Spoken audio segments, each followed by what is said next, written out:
mabigat yung mga haharapin ng university because by my little knowledge of the civil code, sa civil and criminal code, yung tinatawag na torts 2176, 2180, merong criminal liability ang eskwelahan kahit na may due diligence pag minamatay. So, minarinig ako na tama daw yung coach.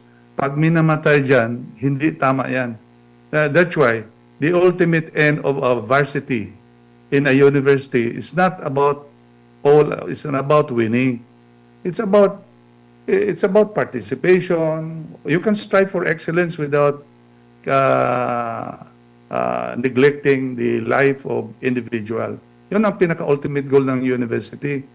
Hindi yung panalo kasi ang panalo has many faces eh. If you have a very good team, hindi naman lang sa score, pwede namang champion yan eh.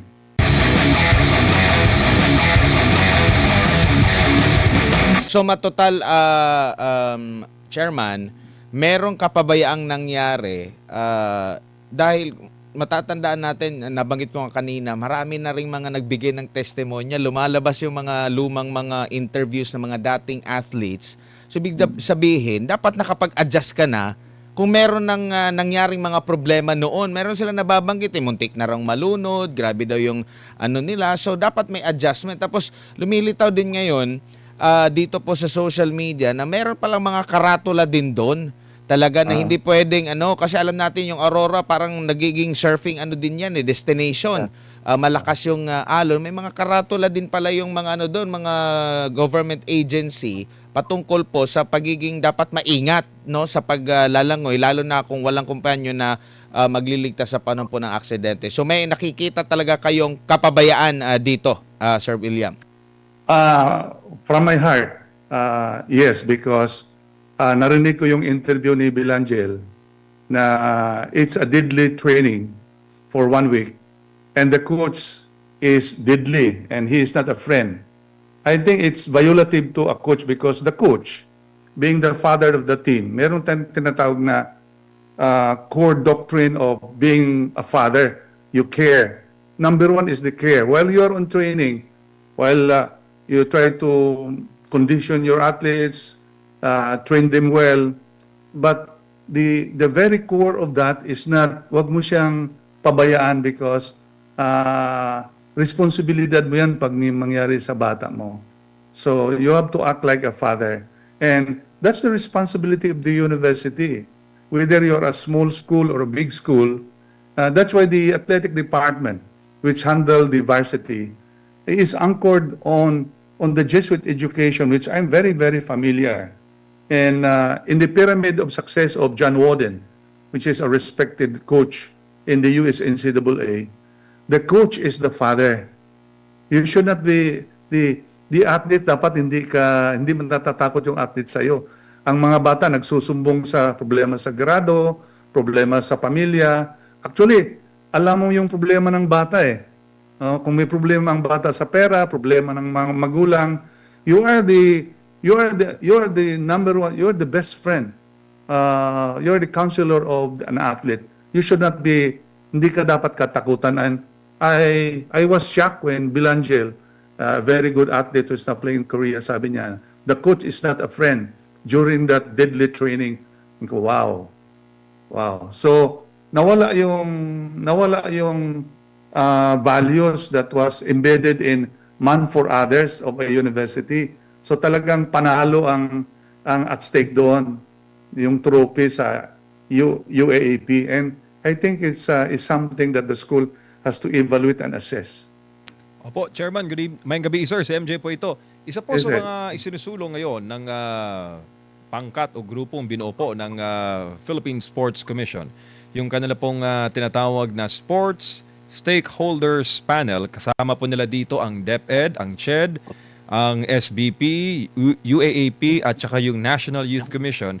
Yung pong pagpasa sa Coaching Act o yung House Bill 2631. Ano po ba ito? Yung pagtatag ng National Registry ng mga coach at pagpapatupad po ng mandatory licensing, certification, and professional development.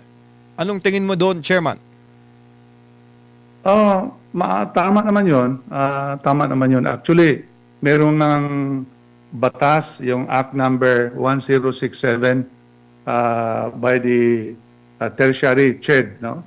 Merong stakeholders. Tama naman yung ginawa ng Philippine Sports Commission. But again, maraming problema haharapin tong Ateneo de Manila University. Not only the coach, the athletic department, and the leadership. It's about leadership. And it's a big school because first, merong batas sa labor, Article 40 of the Labor Code, that a foreign coach cannot coach a local university because based by the Supreme Court ruling that we have competent coaches in the Philippines. So isa pa yung bagay, narinig ko doon na si Secretary of Labor is requesting the presence of Paul Baldwin kung na-comply ba niya yung requirement. Baka the school was violating that law. Isa pa, yung Basketball Coaches Association many years ago was already complaining of that. Nothing personal, but these are facts. So, mabigat yung mga haharapin ng university because by my little knowledge of the civil code, sa civil and criminal code, yung tinatawag na torts 2176, 2180, merong criminal liability ang eskwelahan kahit na medyo diligence pag minamatay. So, minarinig ako na tama daw yung coach. Pag minamatay dyan, hindi tama yan. That's why the ultimate end of a varsity in a university is not about it's not about winning. It's about participation. You can strive for excellence without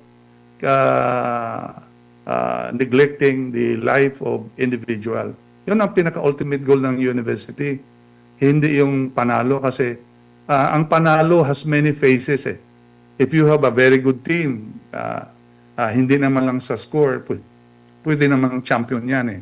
But again, nakaligtaan ng university that malamang yung training was a requirement for them to produce very strong athletes. Pero alam mo yung aqua training, it should be handled in a controlled environment na nakikita ng mga coaching staff, mga doktor na madaling. Pero open sea, especially Baler, is a very dangerous area.